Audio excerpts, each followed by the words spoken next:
Hello and welcome to another series of the Village Stories. Today I wanted to focus on what could be a hard topic for so many of us, which is personal loss, and in relation to my personal loss and what I've learned in the last 4 months around what loss is and how one can essentially cope. That is, if I'm coping, of course, because Kubler and Ross have a 7 model or 7 stages of grief. So you decide where you believe I am.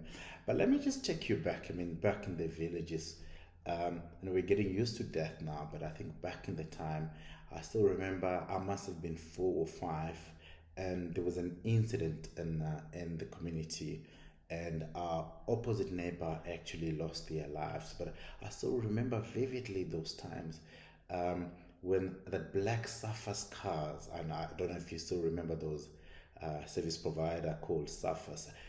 Could have transformed to Avbob now, but it's time to be corrected.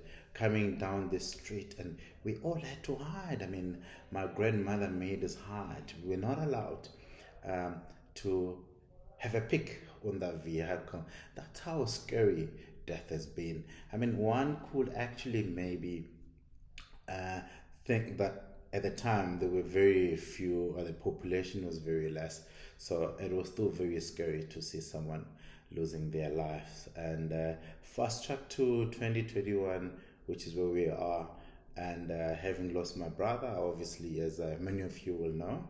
If you don't, there you go. Having lost a brother, and how one has been looking at death. Some of the things that I've quickly learned, and I mean, if you lost a loved one, I mean, I know friends of mine that lost their uncles, friends of mine that lost their parents, friend of mine that lost their siblings as well.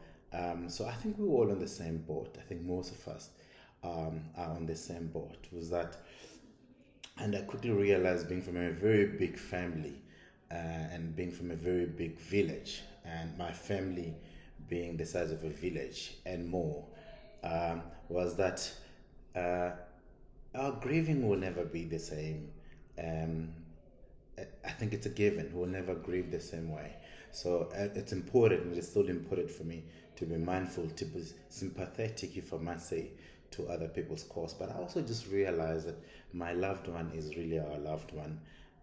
So people that you never really thought would actually be much more ahead than you, I guess, they will express themselves in a sense of disbelief, as this has been to many of us, sense of disbelief, but also a sense of love. You then realize maybe the impact that your loved one had was much broader than you thought. I mean, that was one of the quickest learnings for me, is I quickly realized, actually, this man belonged to the world and not just to us and my sibling, um, only. Also got to learn that you don't earn or own a right to grieve. So you must let people be. Whether or not they bring that topic, when you feel you're not ready to talk about it, it's actually their sense of grieving. And other people will get very angry, and other people will just bring it up, the feelings in the process, and that you actually need to give them space to be able to grieve. So being mindful of others, being mindful of the people around you, was actually very critical. Um, I mentioned Kubler and Ross earlier on. He talked about different stages of grief, and that's why I'm saying no grieving is ever the same. Is in the very beginning we all get it by a shock. I mean, I was shocked. I'm sure a lot of people were shocked when they lost their loved one as well. And you try and avoid it, as you move into denial. You try to avoid the inevitable, it's realities that has happened. There isn't much that you could do to reverse it. And as you move down into that using the Kubler-Ross model, and I actually followed that myself. So this is like a very interesting model that I would love for you to maybe go have a look at it and try figure out, do your own quick assessment in terms of where you feel you are. You get very angry, right? You get very frustrated, and you bottle up emotions, so that comes through very, and you start bargaining, you start trying to negotiate. So what, as you seek in vain a way out of the grief, and you keep on hitting the wall. And I went through those stages as well, and maybe different stages in the same day or in the same moment.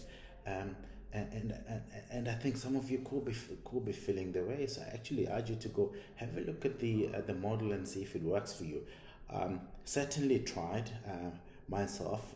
I think I'm coping so far, but hey, no day is ever the same as well. And again, just be careful because you might feel a little depressed when you finally realize that you really can avoid this. It has actually has happened.